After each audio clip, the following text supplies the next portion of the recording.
नमस्कार विद्यार्थी मित्रांनो, आपलं समर्पण हाफ मार्क एक्स्ट्रा या सिरीजमध्ये आपलं सगळ्यांचं स्वागत। या सिरीजमध्ये आम्ही तुमची उत्तरं एकदम झकास बनवण्याचं काम करतो, थोडक्यात रिफाइनमेंट आणण्याचं काम करतो।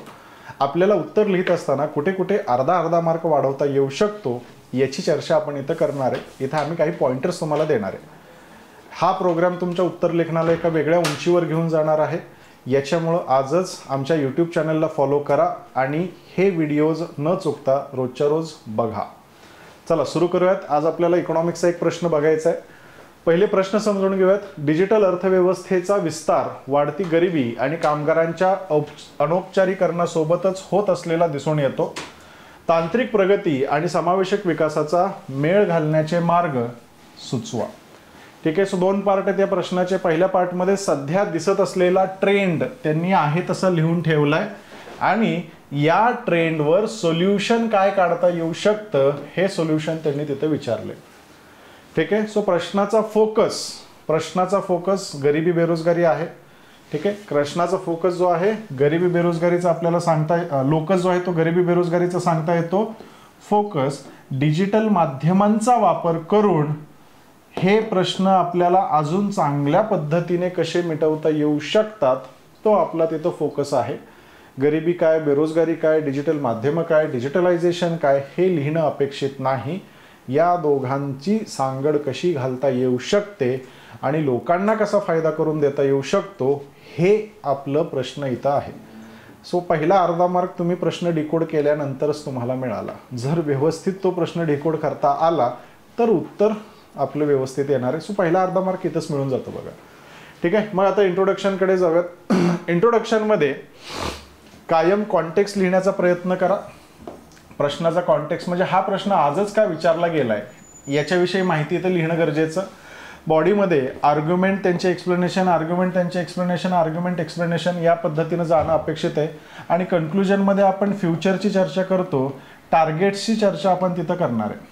ठीक आहे, सो प्रेझेंट रिप्रेझेंट करते, पास्ट रिप्रेझेंट करते आणि फ्युचर कन्क्लुजन इथं रिप्रेझेंट करणार आहे। हा एक सिंपल आन्सरचा फॉर्मॅट आहे। उत्तराची सुरुवात ज्यावेळेस तुम्ही उत्तर लेखनाची सुरुवात करता त्यावेळेस हा सिंपल आन्सर फॉर्मॅट तुम्हाला उत्तराच्या डिमांड बरोबर अलाइन ठेवण्याचं काम करतो। ठीक आहे, मग आता सुरुवात करूयात। इंट्रोडक्शन मध्ये काय करता येऊ शकतं तर त्यांनी जे स्टेटमेंट दिलेलं आहे ते स्टेटमेंट चूक आहे का बरोबर आहे याचं अनालिसिस मी तिथं करतोय। हे अनालिसिस जर तुम्हाला सक्सेसफुली करता आलं तर आपला अर्धा मार्क तिथं वाढला।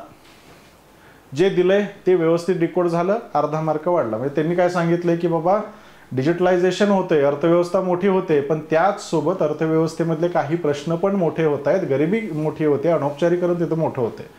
मग मला डेटा सेटचा वापर करून हे असं होतंय हे सांगणं इंट्रोडक्शनमध्ये गरजेचं। ठीक आहे, सो इथं जर बघितलं तर लक्षात येईल की मी आकडेवारी टाकलेली आहे। 2030 पर्यंत आपली अर्थव्यवस्था 1 ट्रिलियन डिजिटल अर्थव्यवस्था जी आहे ते $1 ट्रिलियन पर्यंत जाणार आहे।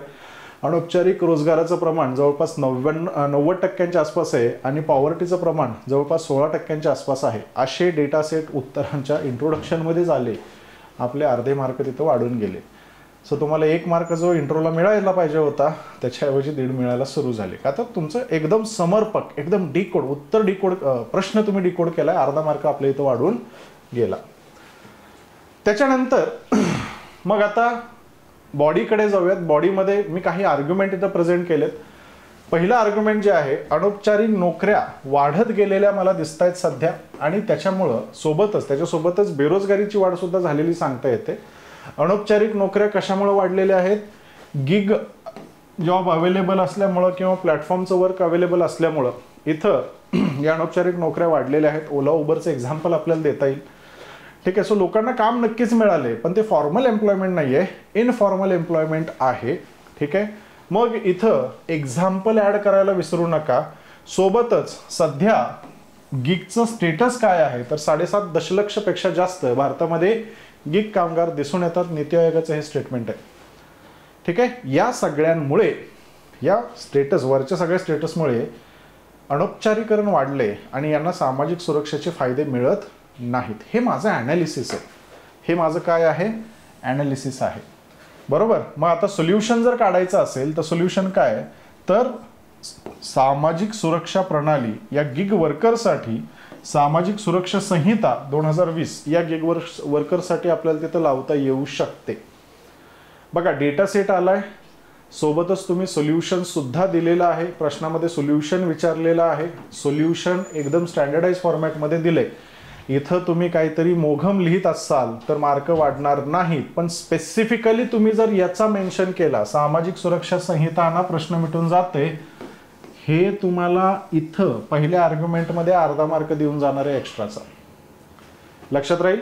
त्याच्यानंतर पुढचा आर्ग्युमेंट जर आपण बघितलं तर भारतामध्ये डिजिटलायझेशन वाढतंय पण पॉवर्टीचा पण प्रश्न मोठा आहे. मग पॉवर्टी कशामुळे येते, तर सगळ्यांकडेच या डिजिटल सुविधा अवेलेबल नाहीत, इंटरनेट अवेलेबल नाही. एक्झाम्पल देता येऊ शकतं, कोविड क्रायसिसच्या दरम्यान ऑनलाईन जे शिक्षण चालू होतं त्या शिक्षणामध्ये सगळेच विद्यार्थी म्हणजे सगळ्यांना ते अवेलेबल नव्हतं. सोबतच नॅशनल फॅमिली हेल्थ सर्वे 5 याच्यानुसार 33% ग्रामीण कुटुंबांकडेच इंटरनेटच्या सुविधा आपल्याला दिसून येतात. एवढं तगडं आर्ग्युमेंट जर मांडलं ना, ठीक आहे, समजून घ्या खूप जास्त मार्क इथं वाढणार आहेत. मग आता बाहेर पडायचं असेल तर काय करता येऊ शकतं, म्हणजे या प्रॉब्लेमवर सोल्युशन काढायचं असेल तर काय करता येऊ शकतं, भारत नेट किंवा PM वाणी हे प्रोग्राम आपल्याला चांगल्या पद्धतीने एक्झिक्यूट करता येऊ शकतात. लोकांपर्यंत इंटरनेट पोहोचवा हे सोल्युशन नाही, भारत नेट पोहोचवा किंवा PM वाणी पोहोचवा हे सोल्युशन आहे. ते मांडता आलं तर अर्धा मार्क वाढणार आहे. सो आत्तापर्यंत अर्धा अर्धा करत आपले जवळपास 1.5 मार्क वाढलेले आहेत. अजून बरंच उत्तर बाकी आहे. पुढच्या आर्ग्युमेंटमध्ये डिजिटल अर्थव्यवस्थेमध्ये लोक काम करतायत परंतु त्यांना पाहिजे तेवढे पैसे मिळत नाहीत कारण त्यांच्याकडे तांत्रिक कौशल्य अवेलेबल नाहीत. ठीक आहे, उदाहरण देऊ शकतो आपण, किरकोळ विक्रीचे जे क्षेत्र आहेत, ऑटोमेशन वाढतंय तिथं, त्यांच्यामुळे त्यांच्या नोकऱ्या चाललेल्या आहेत. आजचा विचार केला कौशल्यांचा तर जवळपास 4.7% कामगारांकडेच औपचारिक कौशल्य प्रशिक्षण असलेलं आपल्याला दिसून येतं.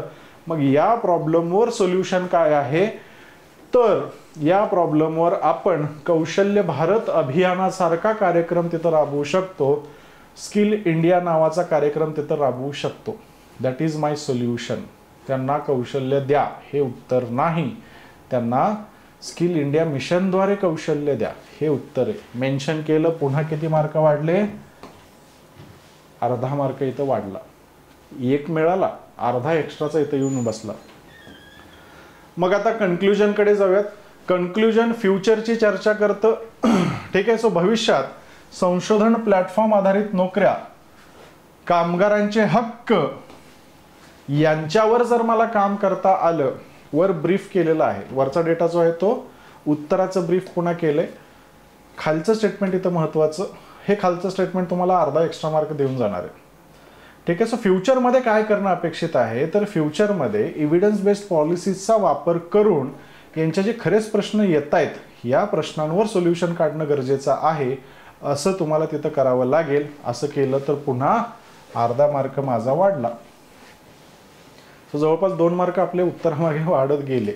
सो तुम्हाला 3 मिळाले प्लस हे 2, 5 मार्क झाले. जो पास होतोय तो अशाच रिफाईनमेंटचा वापर तिथं करतोय. आय होप तुम्हाला हे प्रश्न समजले असतील, हे उत्तर तुम्हाला समजलं असेल आणि कुठं मार्कांची चोरी करता येऊ शकते हे पण तुम्हाला तिथं कळालेलं असेल. तर अशाच इंटरेस्टिंग प्रश्नांसाठी आजच ज्ञानदीप अकॅडमीचं यूट्यूब चॅनल फॉलो करा, सबस्क्राईब करून ठेवा आणि पुढच्या उत्तरामध्ये नक्कीच पुन्हा एकदा आपली भेट होईल. धन्यवाद.